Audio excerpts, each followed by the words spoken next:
All right, picture this. I gotta bring the friends in. Hello, friends. Look, Kristen's back. Hello. Hi, Dame. Hey, Pete. Visual reference to start the show. Dame, your lighting looks amazing today. I literally changed nothing between this week and last week. Kristen, your lighting's fine.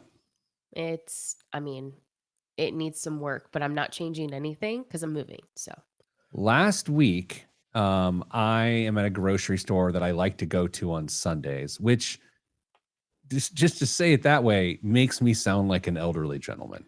Mm-hmm. I like to go there on Sundays, and I like to just shop for a meal for the evening, and I make us a nice Sunday dinner. We've talked about this before. I'm in a decent mood on this Sunday, decent mood. And I'm walking down this aisle, and there's this much older woman, probably late 80s to early 90s. And if I'm wrong about that, she's not listening. She can't hear. No, she's not listening. And she had these like snazzy glasses on. And so I said, I love your glasses. Just like, young, it could be your grandson. And she looks at me and she goes, are you some sort of pervert? And I was like, well, that's beside the point. What's that got to do? But what's that have to do with anything? I like your glasses. And probably, yes. Isn't that weird? Like, I thought I was like, I'm going to compliment this lady. And she looks at me and thinks, this guy's a pervert.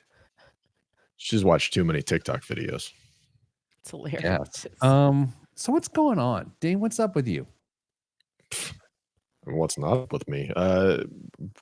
Dealing with kid stuff that we've got going on all the time. We got I think I told you, never been happier to have health insurance. My son has a partial tear of his MCL, which is great, especially in track season.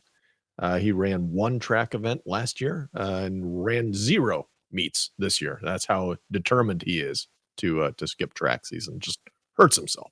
I don't know, Kristen. I am no track expert, but it might be time to stick to the pool. Maybe the impact sports aren't so good for our friend TD. Yeah, Kristen's slightly under the weather this week and in the midst of a move and redoing a house. How's your life, Kristen? It's good. It's good. I was thinking about, and I'm no longer the owner of a bunch of 70s wallpaper, but that's not entirely true because it's still in my front yard. I have a 15-yard dumpster full of wallpaper and carpet and flooring, but it's moving along. Nice. Kristen was telling us before the show that she was walking her property, which is, if I walked my property, it's a stride and a half. It like very, very low lot size. I don't know how you say that. Anyway, Kristen, you're walking your property and you said, I was afraid of snakes because I was wearing shorts. And Dame, my first thought is like, what? Because I'd be afraid of snakes whether I was wearing shorts or pants. But Kristen's take was she just didn't want it to touch her. It wasn't about biting her. And that's how I know that she and I are different people.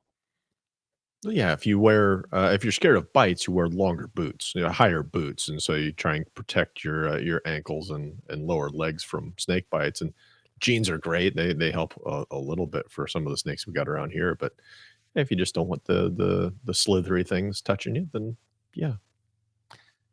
Kristen, how many snakes have you seen on your property? I haven't seen one yet. Okay, Dame, you see them all the time on yours, I assume. I haven't seen any this year. It had been kind of cool up until recently, but I would expect seeing them any day. Wow. The president of the United States at the Easter egg roll this week was questioned by the press corps. It was there with him, and he did have some comments on the lawn of the White House that I wanted to share with you guys. Okay. Okay, ready? Okay. Pete's doing a great job. Everybody's happy with him. Well, let's hear that again. Pete's doing a great job. Everybody's happy with him. Well, man, loves the podcast. He got he's a subscriber. Who knew? Pete's doing a great job. Everybody's happy with him. I mean, that is all week long. I've just been playing that. I'm like, man, he loves navigating now. Comcast. He loves it. Maybe that's what helps dial him back and say, maybe we're going to take a breather on these tariffs. Maybe I won't fire J-Pow. Maybe he's listening to you. Kristen, did the sound get weird there? Mhm. What is that? It's you. Is it me? I don't know. It's fine now. Yeah, it's fine Yeah, now. It's not like you got in an airlock. Okay, let's do a show. Kristen, you ready to do a show? I suppose. Are you sure? I mean, I am. I'm just don't make me laugh too much because if I start laughing, then I start coughing. It's like a whole deal. Well, Hey, can don't you have to worry guys about laughing today. Can you guys keep your health going? I mean, I'm sorry. one of you sick, and the other one's sick. Seems Quit a lot. sharing milkshakes. I'm still coughing. Thank goodness I'm physically fit. Yeah, Uh-huh. one of us has to be. Exactly. All right, so let's set up the timer here. The show today, it's about how passive aggressive our stupid economy is. So that's what we're doing. And we got a radio. Hearing this robin just absolutely throw itself into my window at all. No. What? It is like a kamikaze right now. It's just absolutely ramming at full speed and bouncing off and shaking it off, catching its breath and coming back. So if you hear something, I apologize. Robin Givens? Or No, probably not Robin Givens. remember Robin Givens' heyday? Yeah, of course I do. Yeah. Kristen? No. Kristen, okay, I'm going to give you. Come on. Okay, I'm going to name 4 Robins, and I want you to tell me if you can identify any of the Robins. Okay, you ready? Robin Givens, what can you tell me about that person? I can tell you nothing about Robin Givens. Okay, Robin Quivers. Cool. No. Okay. Okay. I'll go with Robin Williams. Flubber. All the movies. I know who that is. Oh, that's great. Flubber. I loved that movie. Damn, that's in my. That movie is how you know I'm an empath. I felt bad for Flubber. It's absolutely in his IMDb. I would not have remembered that he was in Flubber. I'm blown away.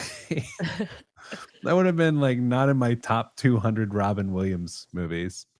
Next. Robin Yount? Oh, holy smokes. No. Okay, so not a big Robin person. Not apparently. All right, we'll Google him later. Okay, let's do this show in 3, 2, 1. This week on the Pete the Planner show, we answer your money questions. Here's how the show works. Email us at askpete@petetheplanner.com. That's askpete@petetheplanner.com. And here's what may happen. We may answer your question on the air. In fact, friends, hello, Kristen. Hello, Pete. Dame. Pete.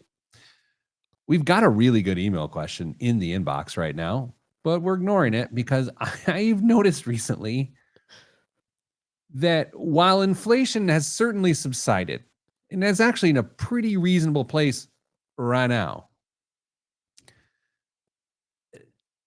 I still feel like it's really hard to stretch your dollar. And it makes me feel like everything around us is passive aggressive towards our money.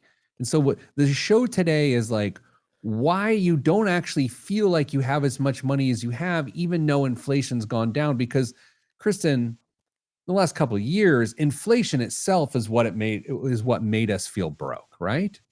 Yeah, I would agree with that. But now that is gone and it's turned into other things. I'll give you a couple of examples. And I know we're going to spend the show on this here. The first one that we all we've laughed about before and we talk about is like the tipping gauntlet. Like everything gets a tip. Everyone gets a tip. Hairstylists and baristas and everyone gets tips. And so where you go and you're like, I'm going to buy a $3 something, it's instantly $5 because of this or that. Dame, again, you live not exactly in a metropolitan area. Correct. Is the tip gauntlet as severe in that part of the world? It's certainly noticeable. I don't know if it's as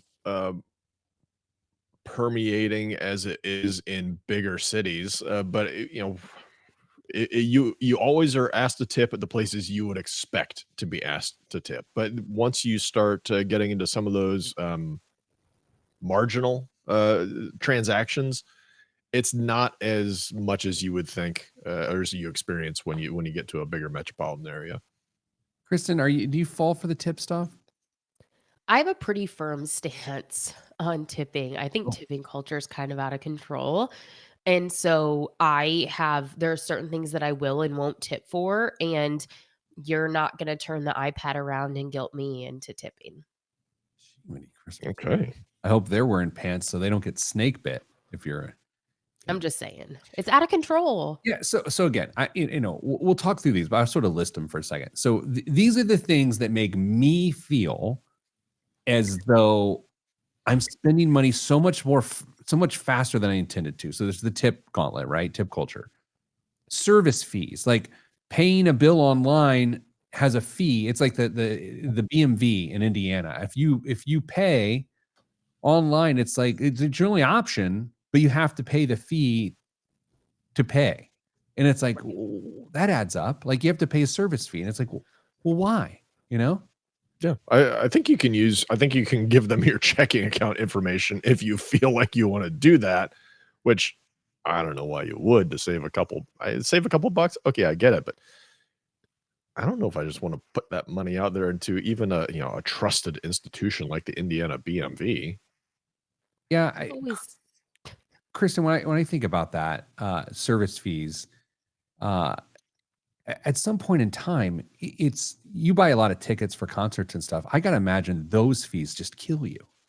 Those fees are out of control. And the thing that really gets me with them is you can never know what you can expect to pay in a fee when you start a transaction. It's always a surprise. It's not like, oh, well, I can expect the ticket fee to be, $15 or whatever. I feel like it's never consistent. And so I'll go in and then it's like the total is always the subtotal and then the total are always a surprise to me. Yeah, and again, in our live chat here, a regular viewer / listener, Danza notes, it's like, oh, it said I'm walking my bills to the remittance location personally. It's like the weird thing is, there is a convenience to all the things we're going to talk about today. Sure. But literally every one of these conveniences comes with an expense. Dame, how about this classic? You get a free trial on like a streaming app or a service or something like that, and they'll give you the reminder email that your trial is almost over, but then they make it virtually impossible to find the cancellation button. Have you been through that one? Yeah, sure. And in fact, there's a well-known news publication that used to make it almost impossible to unsubscribe from their service, whether it was online or delivered to your home. And they caught a lot of flack for it over the years. It's changed significantly in the last few years, but it was. I would have been embarrassed if I would have been that organization on how bad it was. What a bad customer experience it was. Let's name names. Who was it? Wall Street Journal. Oh, well, I've told you before, I've tried to sign up for the Wall Street Journal numerous times and I can't do it. You're just not trying hard enough. Yeah. Take my money. They're like, no. We're trying to keep Damien's money. Yeah. Shrinkflation is another classic example of how we're parted with our money in a different way. You're sort of made to feel broke, is that, oh, we're going to keep the price the same, but we're going to lower the quantity, therefore increase the price per ounce of whatever it is. Again, in combination with tip culture, in combination with service fees, in combination with trying to chase away a free trial. Before you know it, you're so frustrated as a consumer that you didn't have any of these feelings 30 years ago. No, I mean, Kristen wasn't even around. You didn't have any of these feelings 30 years ago. Yeah. That's fair. Is there an item at the grocery store that the two of you have noticed shrinkflation?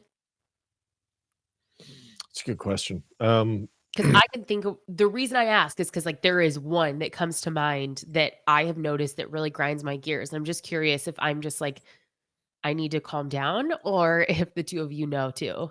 I mean, bags of chips have always been an issue, but that now it's even less than it was before. But that's the one that it jumps out to me. Sam, what do you got? Bacon. Oh yeah, it used to be a pound of bacon. Now it's You don't 12 buy a ounces pound of of bacon. bacon. Exactly. And it's like, oh, this price doesn't seem that bad. And it's like, wait a minute, I'm only getting 75% of the product. This price is awful. That's so true. Yeah. I've noticed that, but I've never actually put it into words. And then there's the other angle here too, is how frictionless spending has become. Whether it's buy now, pay later on things like groceries, or you look at making purchases with Apple Pay, and you make purchases with an app at a particular store, and that's your payment method. Or we've all been, well, some of us have been to those places. They're usually run by Amazon, where like there's one in Cincinnati at the FC Cincinnati soccer stadium, where you walk in to this space through this gate, you scan in, you grab whatever snacks you want, and you just walk out, and it charges you based on what you've picked up and walked out with. This frictionlessness parts us with our money in a really passive aggressive way. So again, the economy can be perfectly fine. Whether it is or is not right now, I'm sure we'd probably have some fun with. But there's so many ways that you're made to feel broke with just sort of marketing and consumerism today. It's sort of a wild idea. I'm really torn on that Amazon concept where you walk in, pick up, and walk out. Because if there's a mental disconnect with using a credit card on spending, it's got to just get absolutely out of hand without having to do anything. Just go in, basically treat it like it's your pantry, and walk out. Kristen, I know that Dame and I have been adults longer than you have by the nature of how age and time work. Right. I'm telling you, as adults, Dame and I, 20 years ago, 25 years ago, it did not feel like this at all. No. Love It it. is so easy to spend money now. It is. It is with that we take a break. So here's what we're going to do. We're going to explore the passive aggressive economy today. Why you feel broke all the time by design. That's right here on the Pete the Planner Show. I'm Pete the Planner. You were making me nervous. I thought you were going to blow past the segment. Who, me or him? Pete, he like started a whole nother like line at 9 minutes. Well, look, I do. I'm living dangerously. Did you not hear what the president had to say about him? He's a professional. Pete's doing a great job. Everybody's happy with him. Yeah. We have our coworker, Molly. Dame and Kristen are both Molly's team. And so the president had this to say about her. Everybody was talking about Molly. Beautiful, wonderful, incredible. That's our Molly. That's so good. I started thinking, because I've been killing time by finding people I know's names that the president has talked about. Do you know why so many of these clips exist? Because he loves to, we'll go with weave, ramble, talk, whatever, about a person and say nothing respectfully. And he'll call them by their first name. Right. In like a really good technique of like familiarity. It's sort of smart and warm. But if you ever listen to him speak, like he'll just go on about a name. You know, when you go to a gift shop and they got like license plates of all the kids' names, you could actually pull audio clips of the president literally talking about everyone's name and saying something superlative about it. There's got to be a generator out there for this exact thing. Pete's doing a great job. Everybody's happy with him. I had to edit that because there was all sorts of kids screaming in the background with the Easter egg roll. And so I edited out the kids screaming. It's actually, I don't think I could play it quickly, but it sounds a little different. Anyway, that's what I did this week. Seems productive. So, yeah, sounds great. Sounds productive. All right. Kristen, are you driving what's you next here? Yeah, I got an example for you guys of like fee and tip culture that's out of control.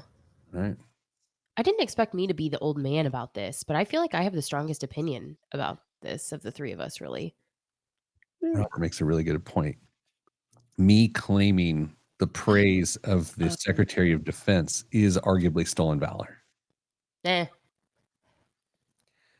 Yeah. Is it I don't know. I mean, that's not your worst offense. So No, it really isn't. No. Because I think this is interesting. Don't file this under criticism, but I want to file this under holy moly. So there's a big story in the New York Times today about how much Pete Hegseth's phone number is out in the world, his personal phone. yeah. And it's because when he came into office, he just started doing work as SecDef on his phone, right? Instead of getting a new phone or whatever. So again, I'll let other people criticize that, but the reporting's fascinating. He is on a gambling site. His phone number on August 15th of 2024, just so a few months ago, he used his personal phone number to join sleeper.com, a fantasy football and sports betting site, using the username, all one word, Pete Hegseth. And so that's the same phone number that the Signal chats are on. Like, that's the same thing. But if his phone number's out there and about, isn't it very possible that people could be setting these accounts up and then just making it, putting his name on it? It's from August. It's Oh, yes, Dame. It is possible that people are grabbing his phone number and using his username, but Occam's razor would suggest that the simpler explanation, which is he signed up for his own stuff because he didn't think he was going to be the Secretary of Defense, is probably the more likely example. Again, I just think it's fascinating. I don't know. You think the more likely example is that, well, I won't put words in your mouth. You think there's I'm putting words in your mouth again. I think it's very feasible that somebody, if his phone number is out and about and well known, somebody grabbed it and put his name on the account and said, haha, look at that.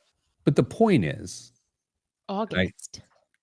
the point is, if your number is out there on your phone number, on your phone's phone number is out there, don't use it for national security stuff. Exactly. Right? That's the point, I would think. No one trusts me to keep any secrets. And I should not lead a fighting force unless it's like a team of ticklers, I'm a tickle fighter. Kristen, your look on your face? Oh my. Pete's doing a great job. Everybody's happy with him. Alert. Here we go. 3, 2, 1. Back on the Pete the Planner show.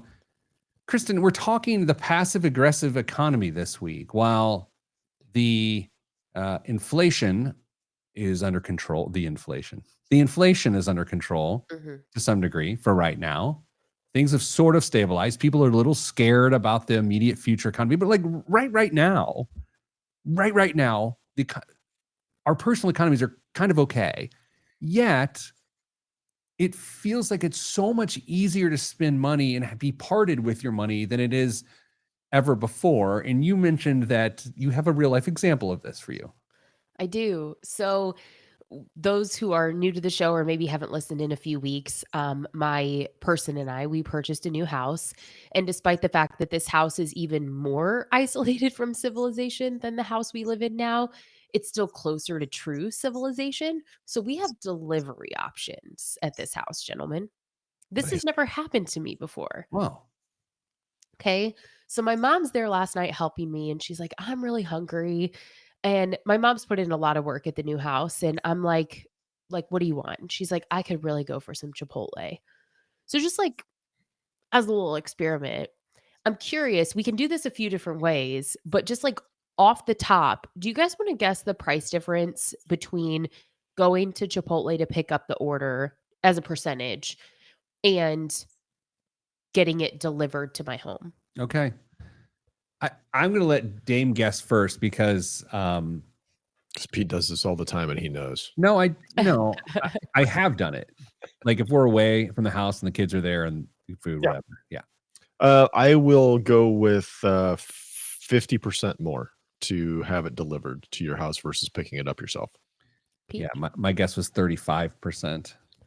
It was double. And what was really sneaky about that is that it wasn't just the delivery fee itself, which actually wasn't even that bad. The delivery fee was $1.49 through the Okay. platform. I'm like, what's $1.50 to get Chipotle delivered versus having to Yeah. get it from me? The prices weren't the same of the actual food. Did you use DoorDash or Grubhub? What were you using? It was DoorDash. Yeah, they changed the menu prices. No, what's interesting? So on there, were you toggling between pickup and delivery even on there? Yeah, and then I like compared that against the Chipotle just website because it's like 3 different prices. So a bowl, the difference in the price of a bowl from to get it delivered was $11.90. To pick it up was $9.15. Which is like, Just for the bowl. yeah, it's like $2. It's like, but that's the problem is like the $2 for the bowl, the $2 for the chips and guac, the $2 for the delivery fee, and then all your other fees are percentage-based fees. So they've increased your subtotal of your Chipotle order to then suggest that you tip 25% on top of their service fee that was like 20%, I think. Yeah, because there's a service fee that's in there that's not the delivery fee. It's Exactly. substantial. The taxes and fees, which they lump them together to make it seem like it's the man's fault and not their fault. The taxes and fees were $4.52 on a subtotal of $17. So 25% ish of taxes and fees. And so Mhm. the taxes in your area are going to be 7 or 8%? I think 7. Yeah. 7. And so then 18% service charge. And then they recommended a 25% tip calculated based on that new total. So the grand total difference in the two bowls, if I went to pick it up myself, the chips and guac in the bowl was $14.77. If I had it delivered, it was $29.95. Dame, how do you think about this? Because I don't think you probably, based on where you live, you probably don't have a lot of food delivered. No, it's too convenient just to go grab it and pick it up and come back, and I'm too cheap to pay for that kind of service. So yeah, we just go and pick it up. But when we're on swim weekends, I mean, occasionally you'll have stuff delivered if we're splitting a house with a couple different families. Just have some stuff brought, and so you don't have to make trips to the grocery or rest whatever it is. So you got a few minutes to just relax, actually. But no, we're not too terribly impacted by this. Now, I will say when we went to a swimming event not that long ago and our daughter decided to stay home, she familiarized herself with DoorDash quite a bit and had some crazy deliveries. I think she actually tried to have coffee delivered from a different county at one point, which Oh. would have been really, really interesting to see that charge. But You know what occurs to me with this, Dame, is that, okay, 100% difference is crazy. Can we all agree that that's insane? yes, Okay. So we're having this discussion. We all agree it's insane, but it is also relatively a common idea here in 2025. Like it is something that in a jam you would do, or we've all somehow done it. sure. But even 50% more is crazy. And it's like, is 20% more unjustified? And you start to work your way down and you say, what actually makes logical sense here? And I know the concept that we're dancing around is actually convenience in this example.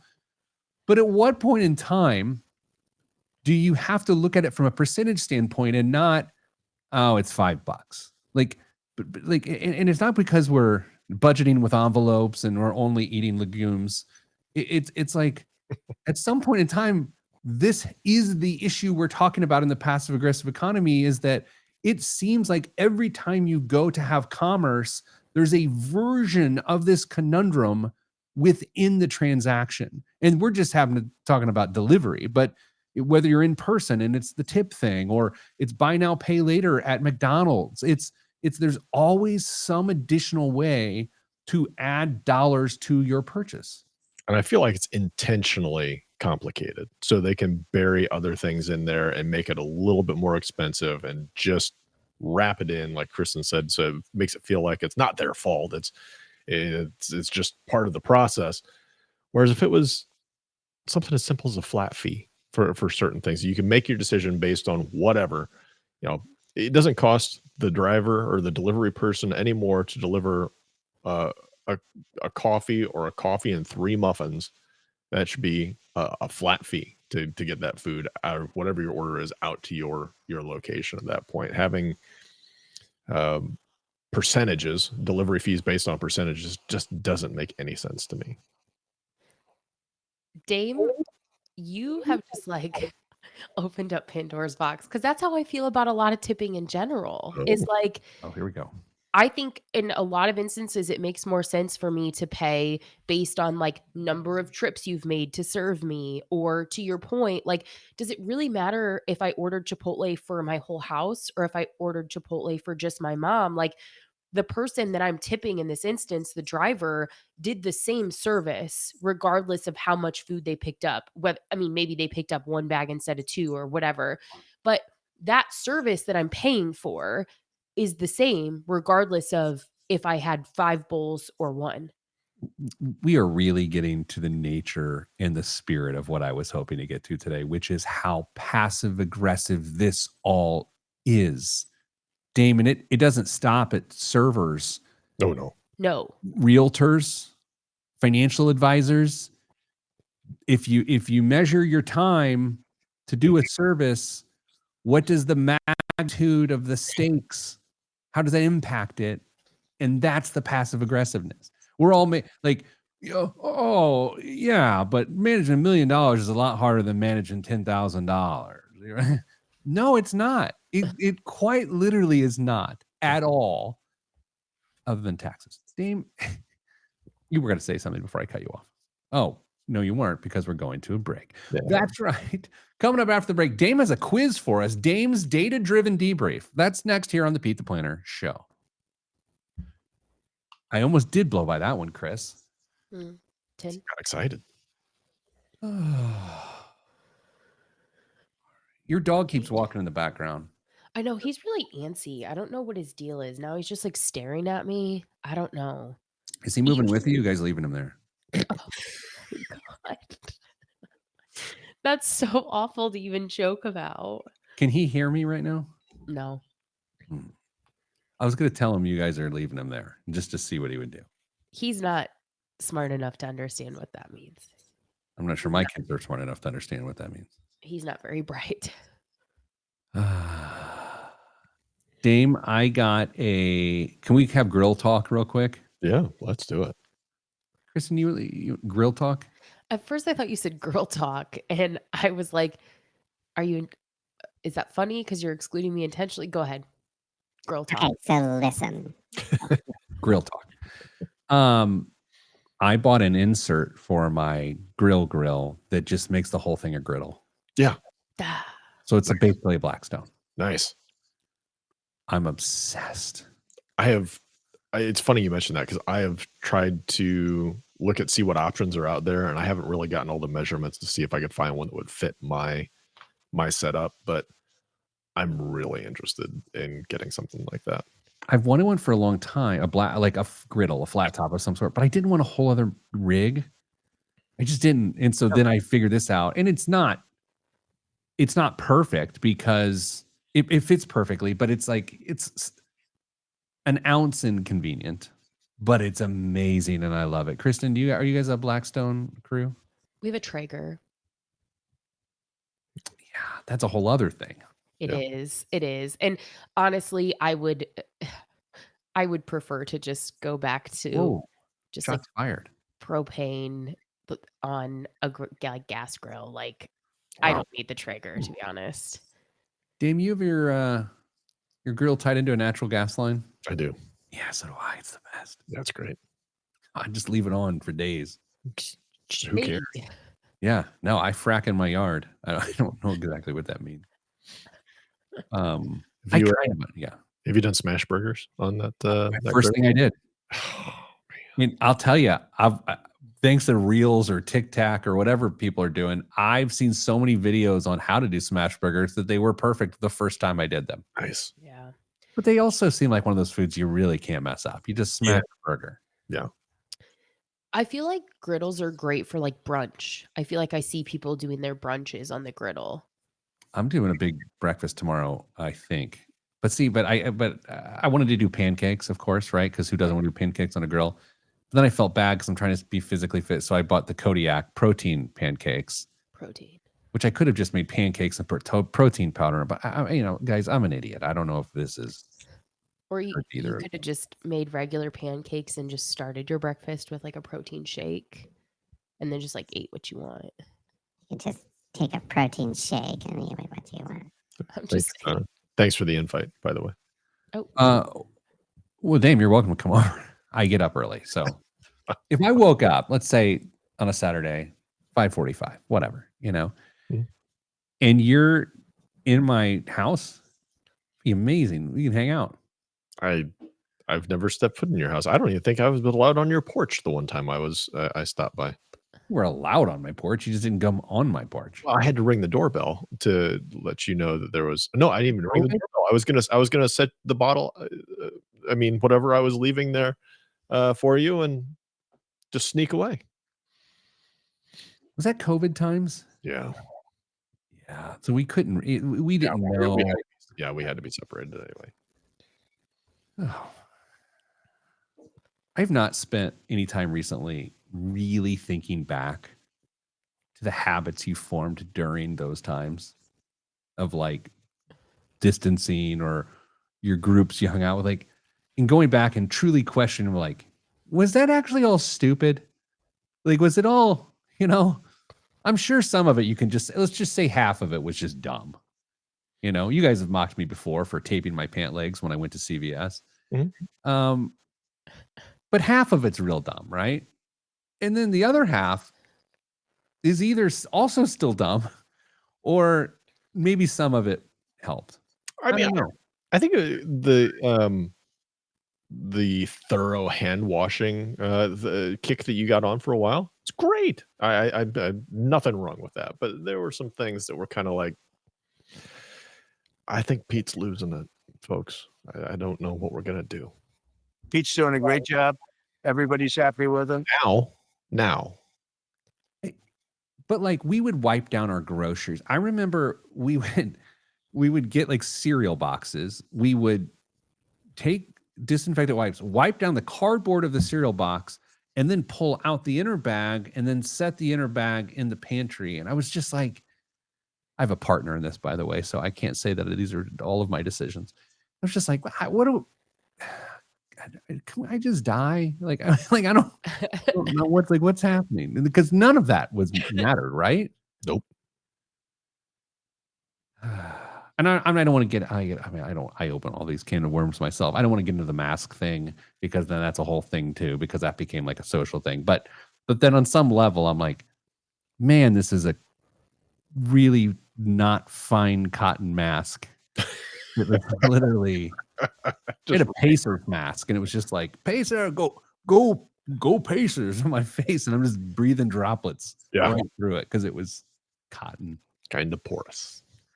I think we can all agree that societally some hygiene refresh, like the washing your hands, or like you should probably wipe down the shopping cart. Like you'd probably be disgusted if they put those germs in a petri dish, or like some of those things were probably good refreshers and good practice for us, just like collectively. The hand washing and keeping your hands away from your mouth takes care of that, though.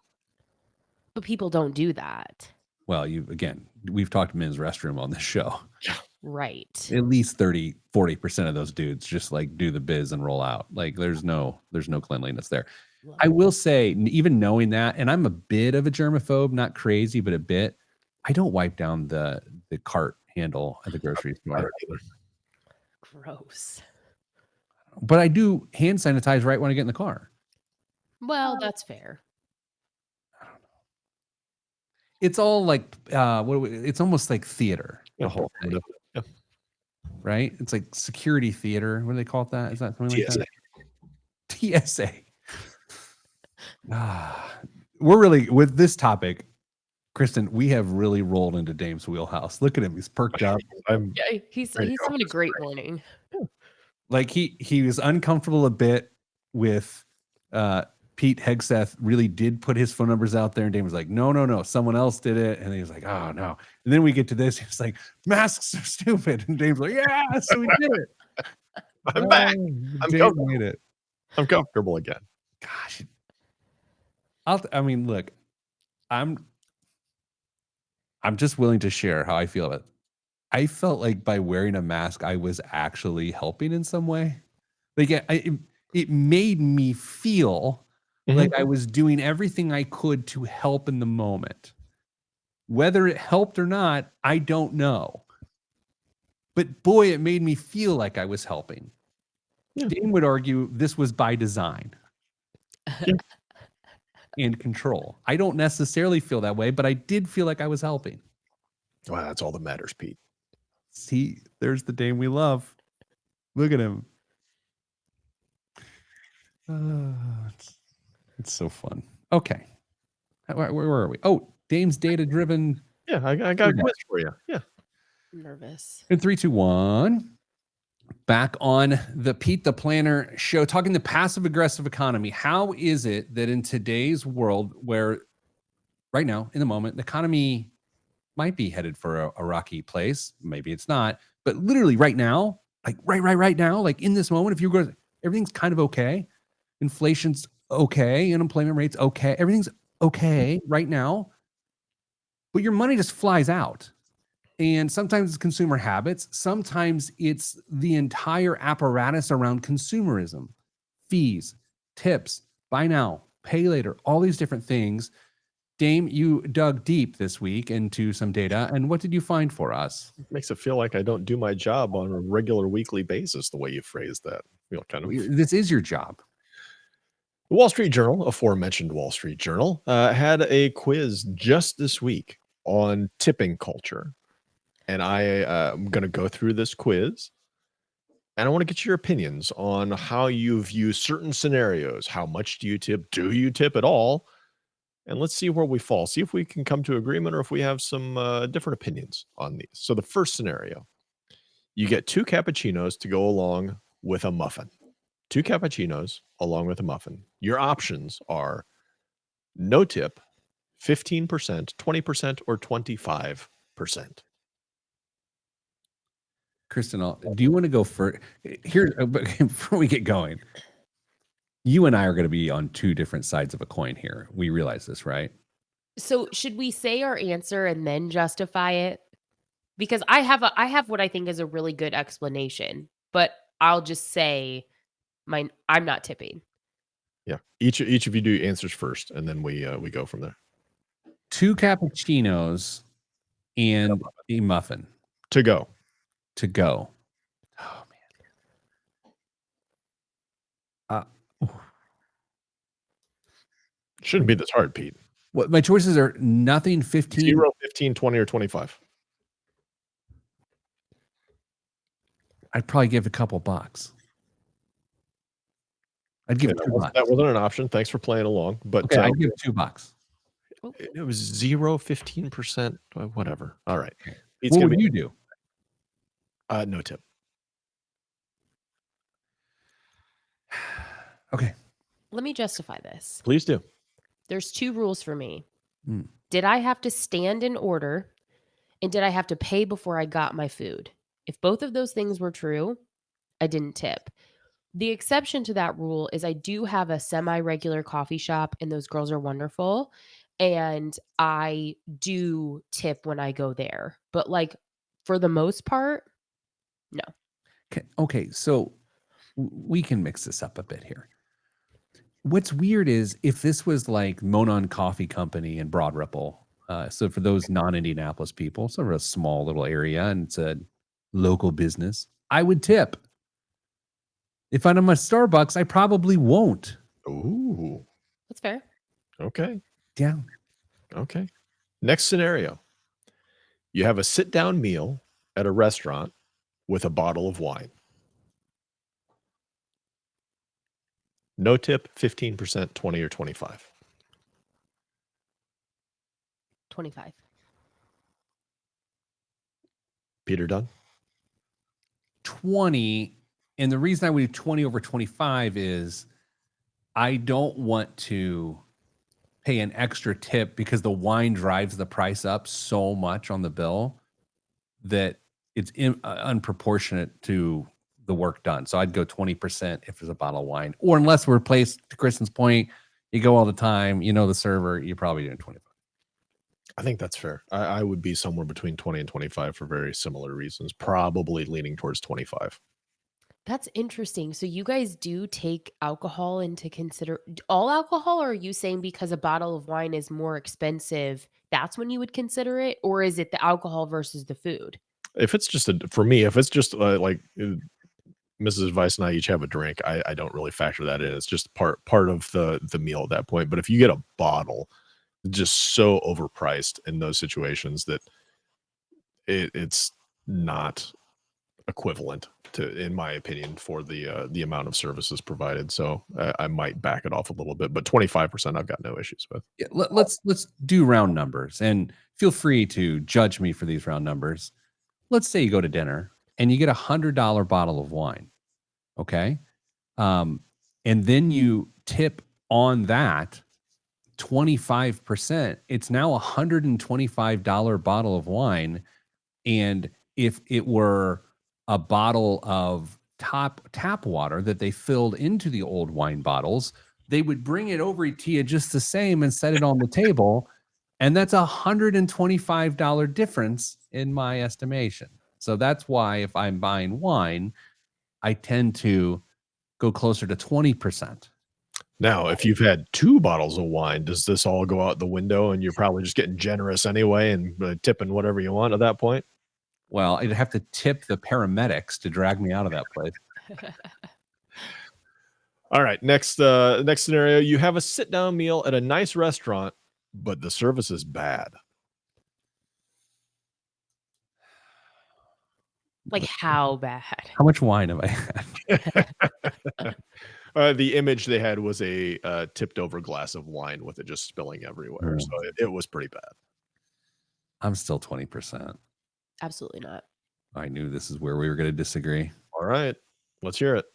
I'm not. I mean, I don't know for sure what percent. It totally depends on like how poor the quality of service is. And that's something too, is you have to make sure that it's not that it's truly the server's fault. Like sometimes service is bad, but they don't have any control over it. Like Yeah, the it's a kitchen kitchen might issue be or backed up or something. Yeah.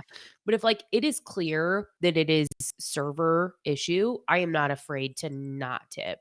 Like No. not at all, but I mean like much lower. You know what I'll do is, let's say it's $85.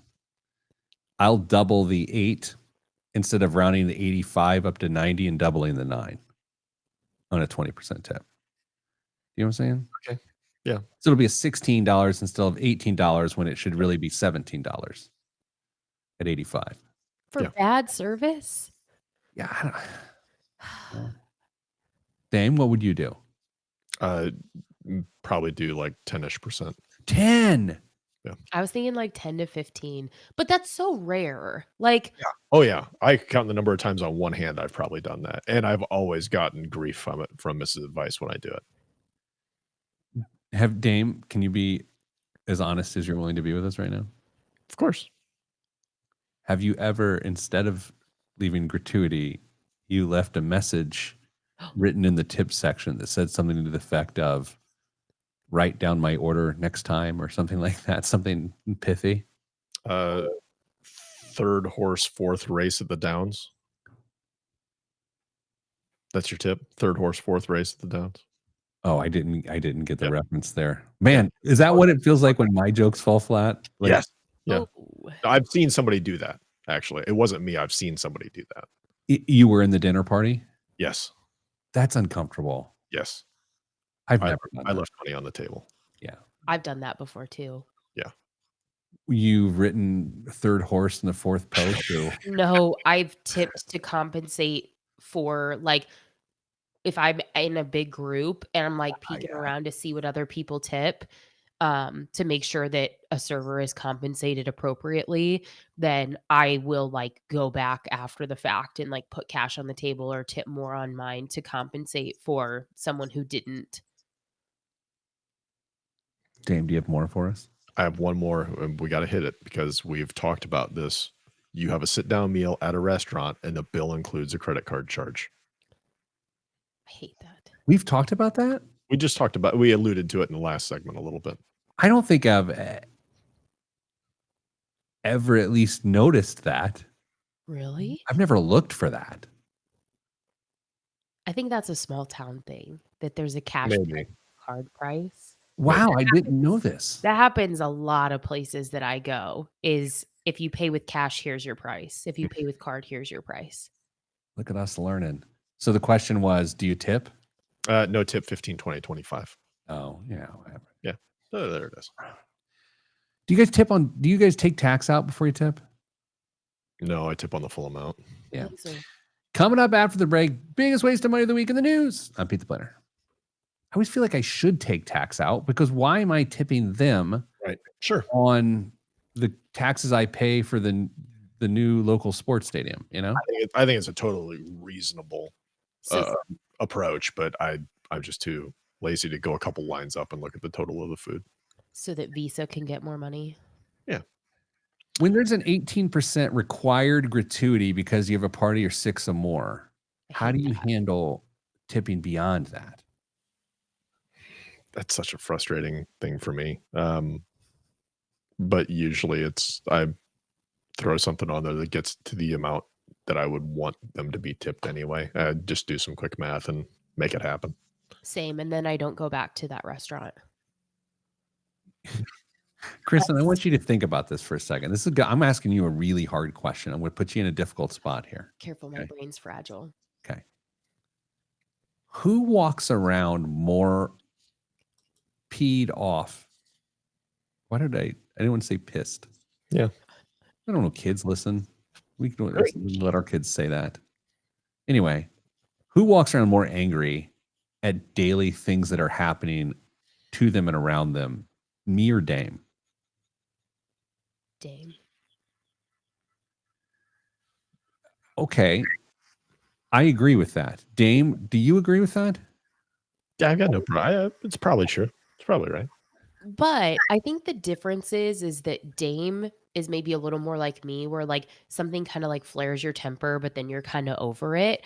I think that when things then do, what did you say? Pee you off? Yeah, that's almost worse. I think when they do, I think that they sit with you longer when you get to that threshold. That is so I think true. that's the difference. That is so accurate. Can I make an announcement? Oh Lord. Kristen, what is about to happen here? I'm scared. I didn't know we were doing announcements this week. last week we had a bomb that we were really interested in. Okay. You bought it. The dinosaur bottle opener. Now look at this packaging. I'm about to show you one of the absolute best parts of this whole thing. Our first unboxing on the show. Lift it high. Oh, it's busting out of the side. Yeah. It is Okay, that's neat. great packaging. All right, here we go. Oh my gosh. If you are not a subscriber to the YouTube channel, so go ahead and smash that like button and subscribe. What is it? YouTube.com/Pete the Planner. YouTube. Hey, I was thinking about on our Spotify feed, just like given the option to watch the video or audio within Spotify. Would people like that? I have to figure it out, but I think, It's kind of cool. is it substantial? Is it heavy? Yeah. Could Yeah, you set it on could you one-hand it? Can I what? Can you set it on a desk and then open a bottle without holding the back of the dyno, do you think? If I have one hand on the bottle and one hand on the dyno like this, yeah, you could do that. No. It's on the desk alone. No, it rocks too much. You'd have to. It's a two-handed operation for this. Dame, let me hold that up to as close to the camera as you can. It's cast iron. Oh my god! Rah! Hold on, hold on. Hold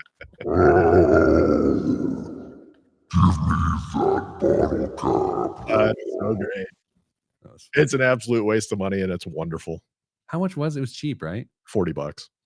I mean, man, I don't have that sort of money. Absolute waste of money. Maybe this little thing will find its way down to your office, and you can enjoy it for a while too. If Dame's gonna talk about spending $40 frivolously like that, then at least I have to tell him myself a little bit. So when my son and I go out of town for soccer tournaments, we've just made it a little bit of a tradition. We'll go and like have a steak, the night before a game. It's just like it's fun. It's like a nice father son thing. Hopefully someday he'll look back on like I used to go when my dad was bald. I used to go have beef or something like that. And so we're at the house last night, and we haven't had a soccer trip in a few weeks. And he looks at me, he's like, "Man, you and I haven't been to a steakhouse in a couple of weeks." I was like, "Oh man, that was okay." That felt bad. that felt like now he expects to go easy. Like I think I may have backfired there. When we take our kids out to eat somewhere, if there's steak on the menu, my daughter is ordering it. That's just her. For her. If there's two sizes of a fillet, was she allowed to have the bigger one? Will she get the bigger one, or she can if she wants because she needs a lot of iron in her diet, and that's one of the compromises we're happy to make is if she finds food that she likes and is good for her, then great, go for it. But she doesn't always. She'll often order the smaller of the two. We done with announcements this week, Dame? You're good. Yeah, I just wanted to put a little fear in you at that point to make that announcement. So okay, great. Chris, you're good. I'm good. All right. Let's do Guam. You guys ready? I gotta get ready. What am I buying this week? We'll see. Actually, we'll see. This is an interesting one. All right, 3, 2, 1. This week's biggest waste of money of the week, right here on the Pete the Planner Show, is the Serene Cleaver keyboard. Serene Industries' first keyboard, the Icebreaker, was a brutalist, oversized wedge of aluminum. Their follow-up, the Cleaver, has the same DNA, but in a drastically slimmed-down form factor.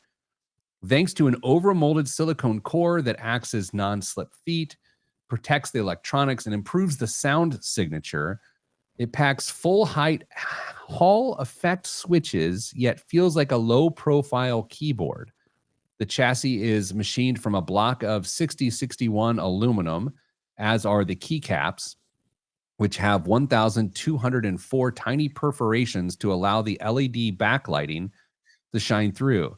It's available in a clear or black finish for Windows or Mac and is machined, molded, and assembled right here in these United States. America. No tariffs. Kristen. Pete. I sent this to some of our engineers this morning, not the actual keyboard, but the link to the keyboard. And they're like, "Oh, that's amazing." What are we thinking here, Kristen? How much is this thing? The thing I'm struggling with is I actually really enjoy, how you get in those like YouTube rabbit holes? Of course. One of mine is like keyboards, but on TikTok. What? What? What's so hard for me is I never understand the basis for why some are more expensive than others, because they can be like $1,000 or more dollars. So I feel like the aluminum is kind of throwing me off, or whatever the metal was. This keyboard is $275. Are you kidding? That's exactly what I was going to say. 276. I'm stuck on the Kristen's on keyboard TikTok. Yeah. Kristen, it makes me feel much better about my cow hoof trimming thing I was on there for a while. What's weirder? Okay, so like Dame's cow hoof trimming, which can be disgusting because I've seen it. My Indian street head massage things, or Kristen's keyboard TikTok. What's the weirdest thing?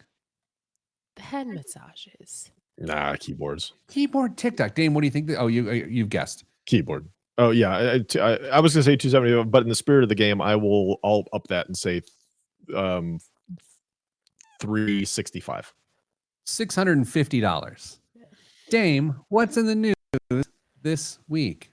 Fresh from the IBJ newsroom, sales of previously occupied U.S. homes slowed in March, a sluggish start to the spring home buying season as elevated mortgage rates and rising prices discouraged prospective home shoppers. Existing home sales fell 5.9% last month from February to a seasonally adjusted annual rate of 4.02 million units, the National Association of Realtors said this week.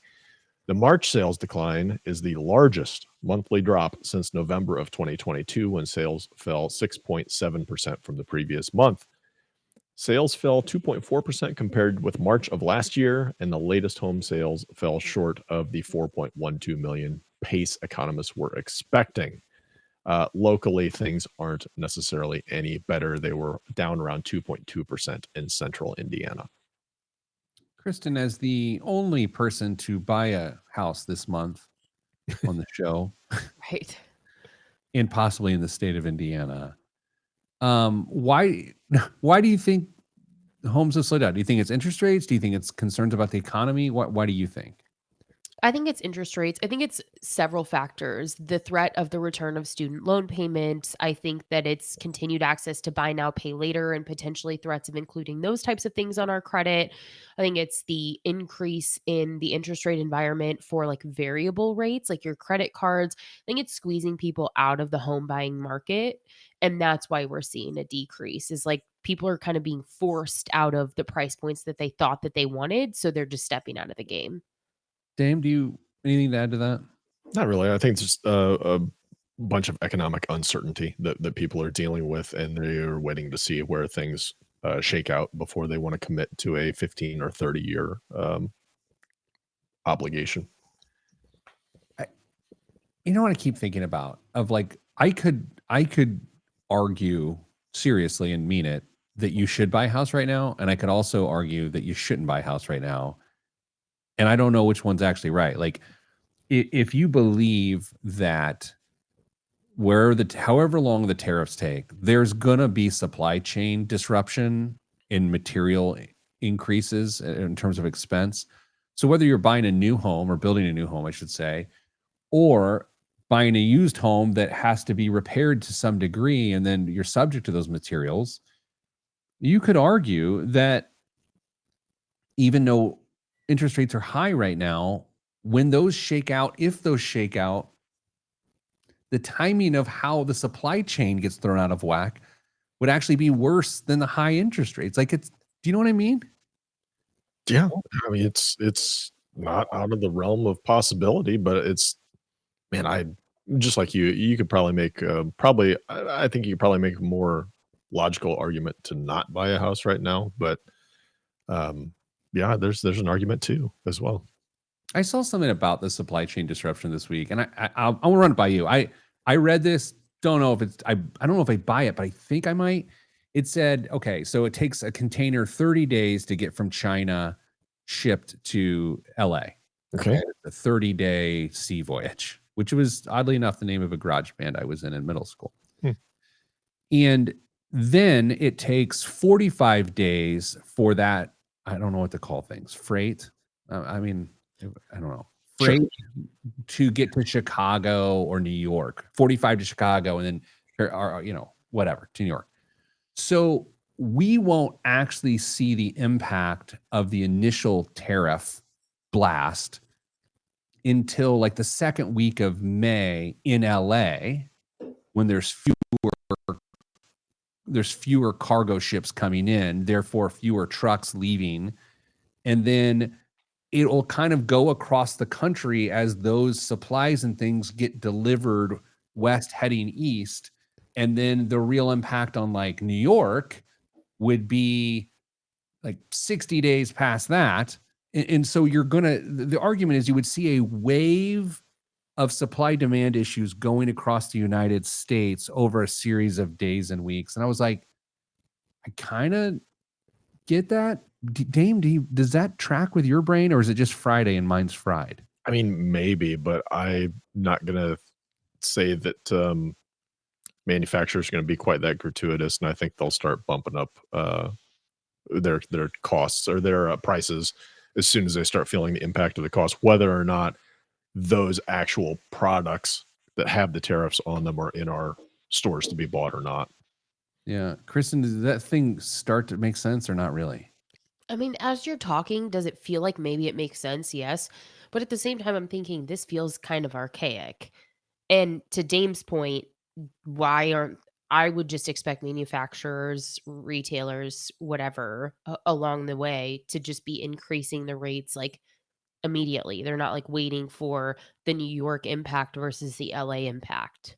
Yeah, right. I may read a couple stories in the last week about shop owners. What year is this?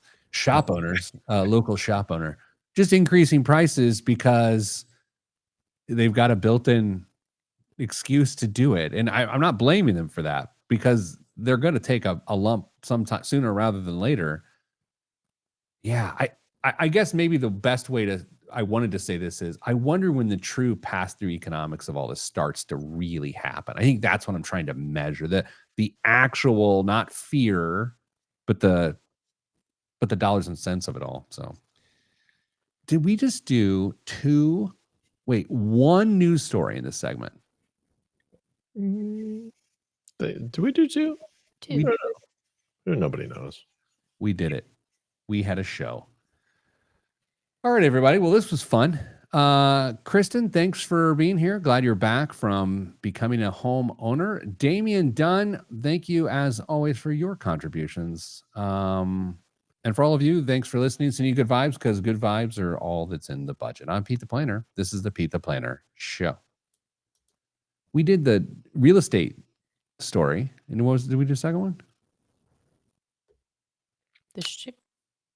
I did the ship. Oh, thing. we did real estate. That was it. We did one story. Wow. Great work on the prep for the news this week. Damn, I'm sure that felt good. Yeah, it was all right. To be fair, there weren't a lot of great news stories this week that were, I mean, it was be tariff stuff and just nothing that was going to be really exciting to talk about. Dean, was it last week you and I were talking, or was it 2 weeks ago? We were talking because you and I've, it's just been you and me for 2 weeks, right? Yeah. We were talking on the show about the president stopping money from going to the universities. And I simply made the point. I can't believe that much money goes to universities. Mm-hmm. Like, not saying it's good or bad. I'm just like, man, who knew? Like, who knew? Yeah. That Harvard got $200 billion, whatever, right? Not as good, not as bad. Just like, wow. The comments don't like that. The commenters Really? don't like that. Like, I feel like that's a statement of isolation of like, it's an isolated statement. It's like, man, I didn't know that. It's not that that's good or that's bad. It's just like, I literally didn't know that. And they didn't like that you pointed it out, or that they felt you were coming down on one side that they disagreed with? I couldn't tell. I tried to engage a little bit, but I got confused as to what, because I'm willing to like try to understand like what's going on, but I was just like, I don't know. But then what I didn't say on the show, but it's like, if you've got a $500 billion or whatever endowment or whatever $50 billion endowment that Harvard has. And again, I'm not saying that their funds should be frozen from the federal government. I'm not weighing in on that. It's more of like, that's a huge endowment. It's one of the biggest pieces of money in the world. So it's wild they get that much federal support. Yeah, I mean, endowments, I mean, you see these huge numbers, but oftentimes they're directed giving and they can only be used on very specific things. So if you see, a $500 billion endowment, there may only be, 10% of that, which is still a very large number. Don't get me wrong. But it's not as it's just not a free for all. They can go in and take a shovel to a big pile of cash and say, "Oh, here we got what we need. Close it up." Pete's doing a great job. Everybody's happy with him. I agree. All right, everybody. That's it. Kristen, have a good weekend. D70's your house. Is that what we'd say? Yeah, sanding floors. I've never done that, but good How time. hard could it be? How hard could it be?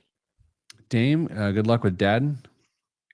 Thanks. Gonna have a good dad weekend this weekend, I think. Not doing anything. All right, everybody. Stay getting money.